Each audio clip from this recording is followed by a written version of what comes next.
오늘은 사랑하는 자여 강구하노라 라는 주제로 나눠보고자 합니다. 우리 말씀을 시작하기 전 앞서 우리 옆 사람과 이렇게 인사했으면 좋겠습니다. 당신의 영혼이 강건하기를 축복합니다.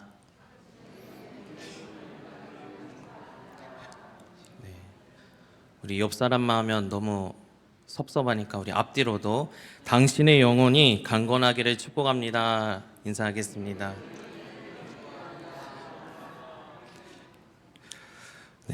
오늘 이 말씀을 통해서 간구합니다.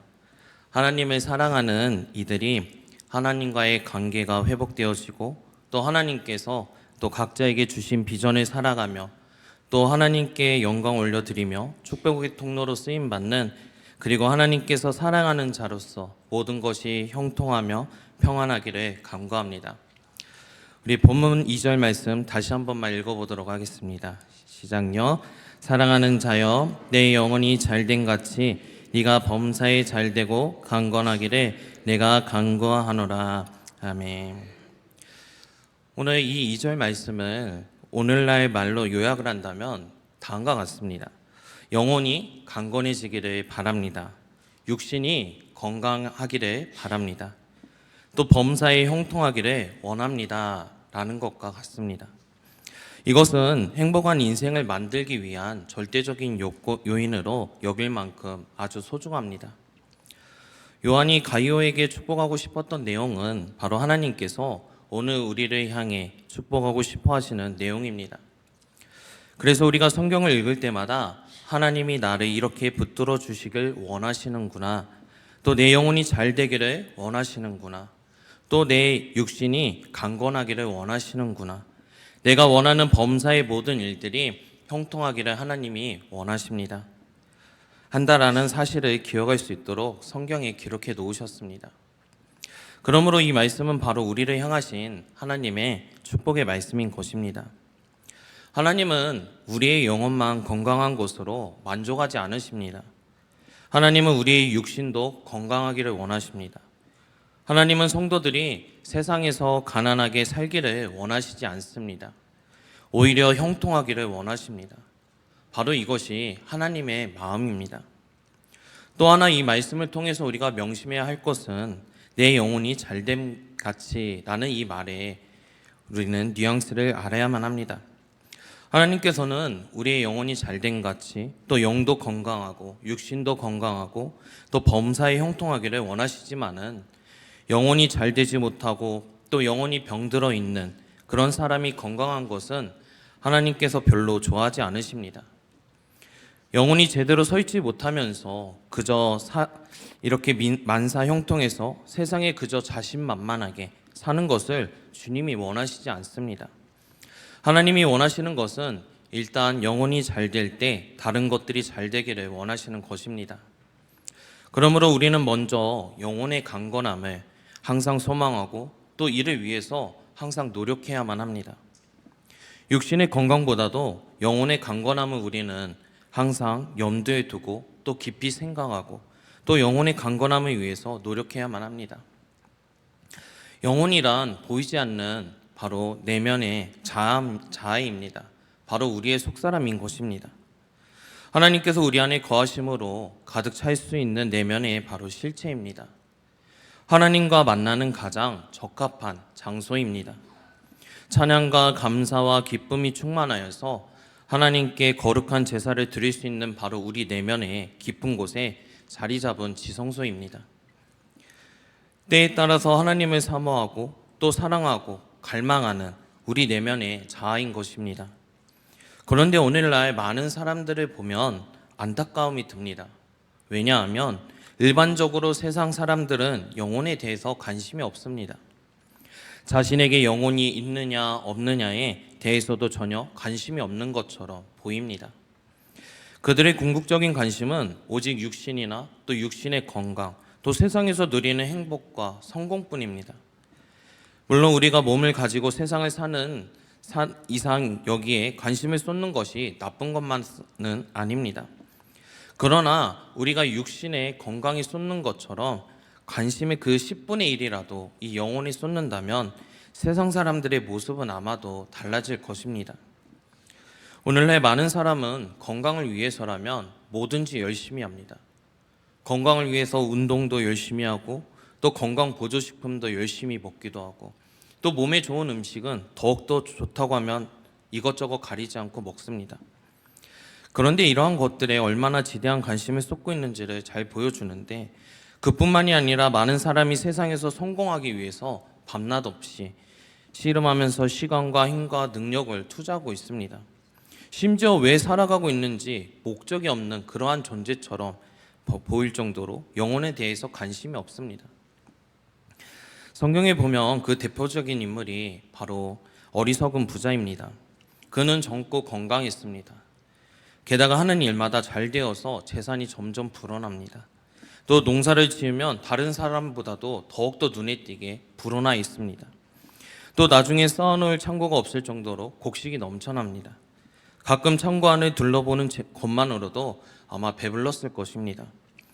그래서 영혼아, 여러 해 쓸 물건을 많이 쌓아두었으니 평안히 쉬고 먹고 마시고 즐거워하자라고 말할 정도로 부유한 날들을 보냈습니다.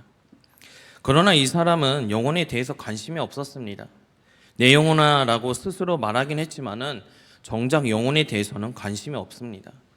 다만 먹고 마시고 즐기면 잘 위하면 또 영혼은 저절로 따라올 것으로 착각했었던 것입니다. 그런데 하나님께서 이 부자를 향해 무엇이라고 말씀하십니까? 어리석은 자여, 오늘 밤에 네 영혼을 도로 찾으리니 그러면 네 예배한 것이 누겠느냐? 또 영혼에 대해서 관심을 가져야 될 인간이 영혼을 무시하고 살면 나중에 이런 어리석은 종말을 맞게 될 것입니다. 우리 주변에 보면 이런 사람들이 한두 명이 아닙니다. 예수 믿는 우리는 어떻습니까? 본래 우리의 영혼은 하나님과 만나는 이 내면의 처소이지만은 죄로 인해서 병들고 또 부패하고 하나님을 만날 수 없는 형편없는 모습이 되고 말았습니다. 그러나 예수를 믿게 되자 하나님께서 예수의 피로 우리의 모든 죄를 씻어주시고 또 성령을 주시고 또 우리의 망가진 영혼의 기능들을 다시금 회복시켜 주셨습니다. 그래서 우리의 영혼이 우리의 존재의 가장 중요한 위치를 바로 차지하게 되었습니다. 세상 사람에게는 바로 영혼이 병들었든지 휘청거리든지 상관이 없습니다. 다만 육신적으로만 잘 되기만 하면 만사 형통이라고 생각할 것입니다. 그러나 예수 믿는 사람은 영혼이 병들면 모든 것들이 바로 흔들리고 맙니다. 이것을 느끼지 못하면 그는 중생받은 하나님의 자녀가 아닙니다. 영혼이 제대로 기능하여 건강한 모습으로 하나님과 또 올바른 관계를 유지할 때 비로소 우리는 존재가 행복해질 수가 있고 또 우리의 삶이 정상궤도를 달려갈 수 있을 것입니다.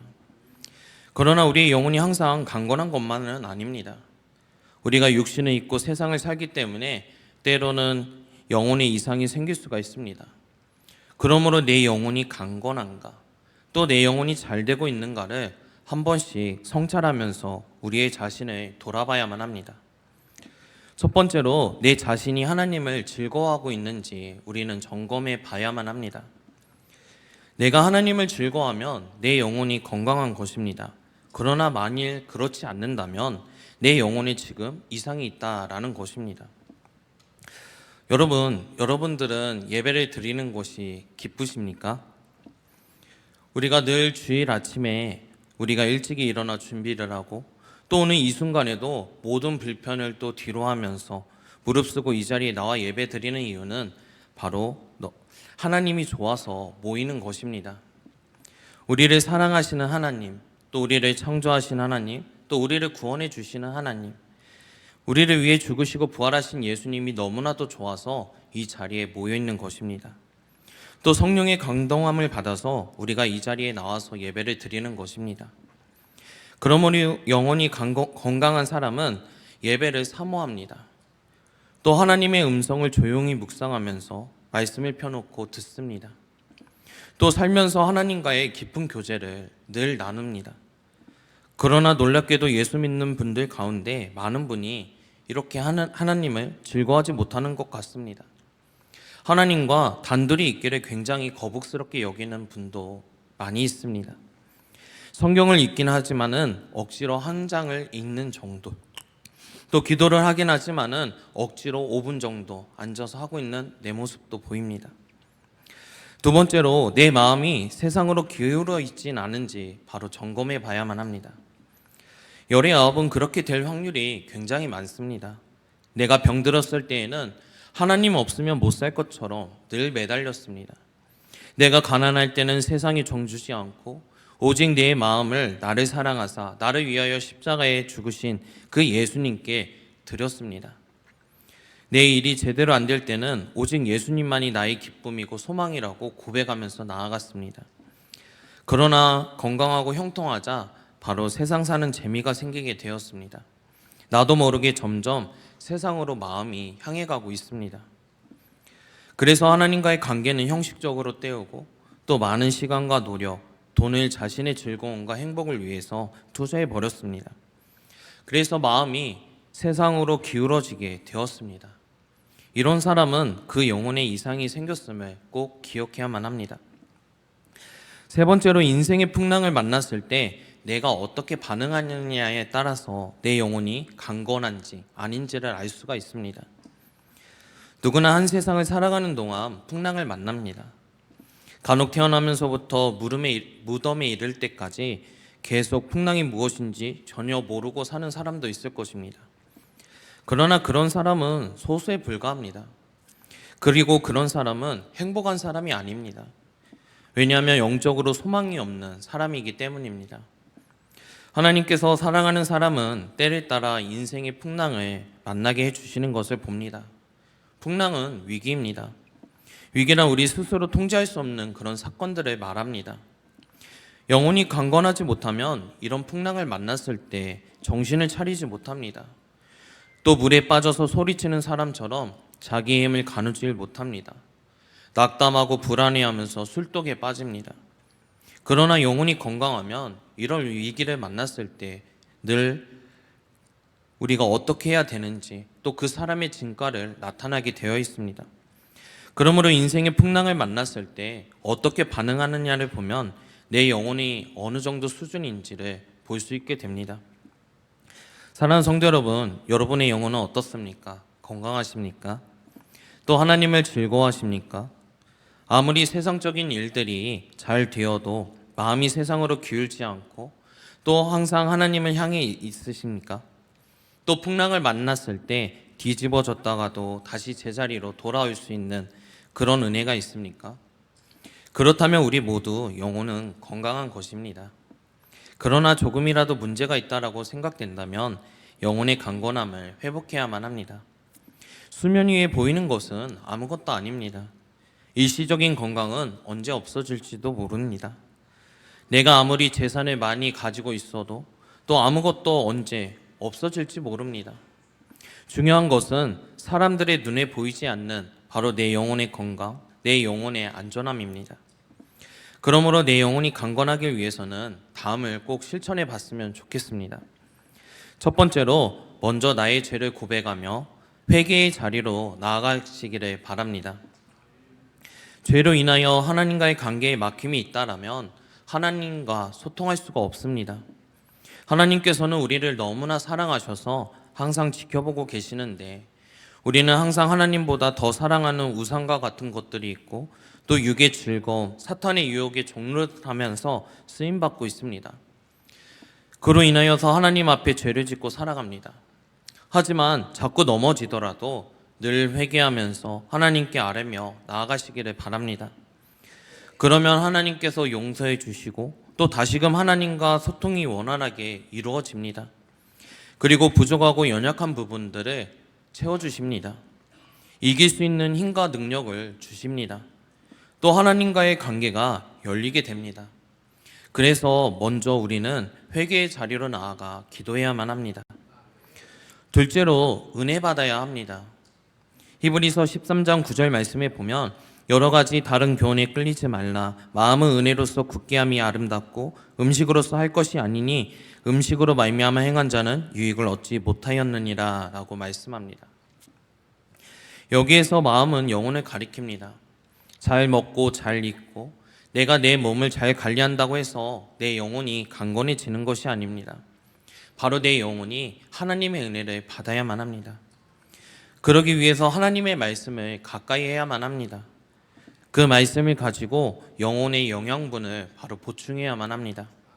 그리고 날마다 기도해야만 합니다. 에베소서 3장 16절 말씀에 보면 그의 영광의 풍성함을 따라 그의 성령으로 말미암아 너희 속사람의 능력으로 강건하게 하시오며 라고 말씀합니다. 우리의 속사람은 성령의 능력을 받아야만 합니다. 우리가 기도할 때 성령의 능력을 체험할 수 있어야만 합니다. 그러므로 기도하기를 사모하고 또 부지런히 기도해야만 합니다. 기도하는 중에 하나님의 능력을 체험해야만 합니다. 그럴 때 내 영혼이 은혜를 받는 것입니다. 마지막으로 싸워야 합니다. 우리에게는 늘 영적 싸움이 있습니다. 우리의 영혼의 힘을 빼고 우리로 하여금 실패하도록 바로 사탄마귀는 이렇게 우리의 앞에 보이지 않지만 수시로 우리를 시험하고 공격합니다. 우는 사자처럼 지켜보고 있습니다. 그래서 우리는 이 영적 싸움에서 이겨야만 합니다. 베드로전서 5장 8절에서 9절 말씀에 보면 근신하라 끼어라 너희 대적마귀가 우는 사자같이 두루다니며 삼킬 자를 찾나니 너희는 믿음을 굳게 하여 저를 대적하라. 이는 세상에 있는 너희 형제들도 동일한 고난을 당하는 줄을 알미라 라고 말씀합니다. 사랑하는 성도 여러분, 유혹받을 때마다 넘어져 회개하는 것이 아니라 그 유혹에 맞서 싸워 이기는 것이 바로 영혼이 강건한 사람입니다. 말씀을 맺겠습니다. 사랑하는 성도 여러분, 간구합니다. 여러분들의 영혼이 잘 되시기를 주님의 이름으로 축복합니다. 그러기 위해서는 먼저 내 자신이 하나님을 즐거워하고 있는지 점검해 봐야만 합니다. 또 내 마음이 세상으로 기울어 있지는 않은지 우리는 점검해야만 합니다. 인생의 풍랑을 만났을 때 내가 어떻게 반응하냐에 따라서 내 영혼이 강건한지 또 아닌지 알 수가 있습니다. 이제 나의 모습을 알았다면 꼭 실천해 보시기 바랍니다. 2026년도 하루하루를 늘 날마다 실천해 보시길 바랍니다. 그래서 내 영혼이 강건해지기 위해 먼저 나의 죄를 고백하면서 회개의 자리로 나아가시기 바랍니다. 그리고 은혜 받아야만 합니다. 그리고 하나님의 말씀을 가까이 해야만 합니다. 그 말씀을 가지고 여러분의 영혼의 영양분을 보충하시기 바랍니다. 그리고 날마다 기도해야만 합니다. 우리의 속사람은 성령의 능력을 받아야만 합니다. 우리가 기도할 때 성령의 능력을 체험할 수가 있습니다. 그러므로 기도하시기를 사모하시고 또 부지런히 기도하시기 바랍니다. 마지막으로 성령에 힘입어서 예수님의 이름으로 사단마귀와 싸워 승리함으로 늘 언제나 영혼이 강건하시기를 예수님의 이름으로 축원합니다. 기도하겠습니다. 사랑의 하나님 감사합니다. 아버지 이 말씀이 우리의 말씀이 되게 하여 주시옵시고 이 말씀 따라 저희들 늘 우리의 영혼이 어떠한지 분별할 수 있도록 분별력을 더하여 주시사 성령님께서 인도하여 주시사 아버지 저희들 아버지의 관계 속에서 합당하지 않는 것도 있다면 더욱더 기도하며 회개의 자리로 나아가 아버지 풀려지고 열려지고 치유되고 회복될 수 있도록 붙들어 주시옵소서. 더욱이 2026년도 아버지 얼마 지나지 않았습니다. 행여 저희들 합당하지 않는 것들 아직 버리지 못한 것들이 있다면 생각나게 해주시고 깨닫게 해주시사 늘 날마다 합당한 회개 기도로 말미암아 아버지 앞에 자복하며 나아가 아버지 풀려지는 또 열려지는 그런 모습으로 나아갈 수 있도록 붙들어 주시옵소서. 그리하여서 아버지께서 쓰시고자 하는 대로 오직 축복의 통로로 아름답게 쓰임받는 하나님의 나라의 확장을 위해서 영광을 위해서 또 영혼 구원을 위해서 아름답게 나아가는 저희 모두가 될 수 있도록 은혜를 더하여 주시옵소서. 우리들의 힘과 능으로는 할 수 없습니다. 아버지 오직 성령께서 조명하여 주시옵시고 늘 강권적으로 붙들어 주시사 말씀과 기도로 또 예배로 나아갈 때 감사함으로 승리할 수 있도록 붙들어 주시옵시고 오직 성령님 인도하심 따라 행할 수 있는 분별할 수 있는 귀한 아버지 은혜로 덧입혀져서 나아갈 수 있도록 붙들어 주시옵소서. 감사드리며 예수님의 이름으로 기도합니다. 아멘.